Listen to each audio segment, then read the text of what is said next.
ये पूरा वन जंगल है जहाँ पर मैं अपनी तपस्या करती हूँ शमशान में। अभी मैं भजन करके अपने भजन पे से उठी हूँ। और जिस किसी को भी मिलना है शनिवार के दिन आप मंजू पूजा अघोरी से मिल सकते हो और आ सकते हो अपने मेरे जंगल में। अभी इस समय मेरी माला जाप हो चुकी हैं क्योंकि मैं अपना भजन करती अपनी माला से। अब भजन करके अब मैं उठी अपने आसन पे से और अपनी झोपड़ी में से निकल के अभी बाहर बैठी हूँ। अंदर बहुत गर्मी लगने लगी। क्या करो, यहाँ पेड़ पौधा में हवा तक नहीं लग रही है। देख रहे हो ना कैसे घना जंगल है, इसमें हवा भी नहीं लगती है। इन पत्तों में कोई हवा नहीं होती है। फिर भी मैं किसके लिए भजन करती हूँ? जनता के लिए। क्योंकि मैं बुरे कर्मों से या किसी की जान लेने से, बलि का बकरा चढ़ाने से, मुर्गा चढ़ाने से, शराब दारू चढ़ाने से किसी का कष्ट दूर नहीं कर सकते। एक सच्चे दिल से, मन से, शांति से अपना भजन करोगे ना तो अपने आप जो शक्तियाँ होती है, जो अपने आप मिलती है। भजन करने के लिए दम मिलता है, ताकत मिलती है। यहाँ मेरे जंगल में नहाने धोने के लिए पानी तक नहीं है। अभी बालकदास भाई पानी लेने गया है, बाहर गया है।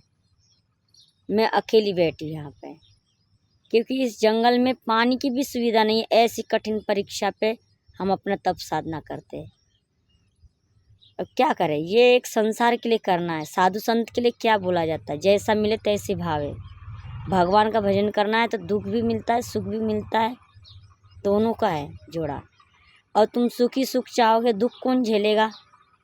इस धरती पे आए तो दुख भी देखना पड़ेगा, सुख भी देखना पड़ेगा। और सच्चाई की लाइन, जो संत होगा तो अपना भजन स्वयं जंगल में ही करेगा। क्योंकि एकत्र रहने से अपनी बुद्धि, अपना भजन एकत्र होता है। किसी पे नज़र नहीं रहती, किसी पे दिमाग नहीं रहता। अपने भजन पे ही दिमाग अपना स्थिर रहता है। जब वो भजनालय बनता है, अपनी तप साधना करता है, भजन करता है। और ऐसे जगह पे ये श्याम ढाक, श्याम बाबा, स्वयं श्याम बाबा का वास है। या साधु संत मुनि ऋषिवर, जो संत लोगों ने पुराने ज़माने से कहावत आया है कि जंगल में अच्छे अच्छे साधु संत रहते थे।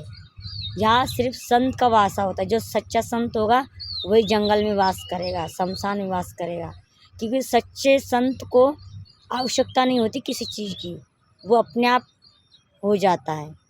भगवान के भक्ति में फिर भूख प्यास, कहते हैं ना, ठाकुर जी के भजन में भूख प्यास ना लगे, मैया के भजन में भूख प्यास ना लगे। तुम करके तो देखो प्रतिकल, आपको शक्तियाँ मिलती है कि नहीं मिलती है।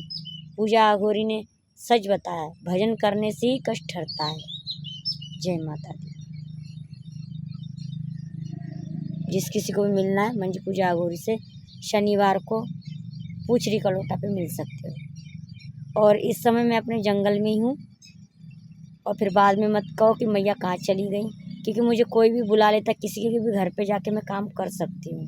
तो फिर एनी टाइम तुमको मैं जंगल में नहीं मिलूँगी। अब मेरा काम हो गया, मैं आ गई पूछरी का लोटा पे, गोवर्धन। अब इस समय फिर कोई पेशेंट आता है, किसी की परेशानी होती है तो फिर वो अपने घर पे ले जाता है।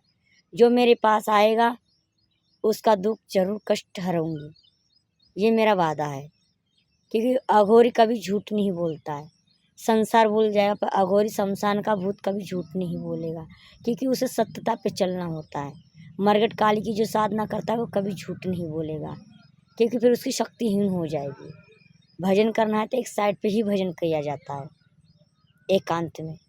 क्योंकि जिन भूत एकांत में आते, इंसान के बीच में नहीं आते। जिन भूत एकांत में, जंगल में ही एक शांति में आके बात करते हैं।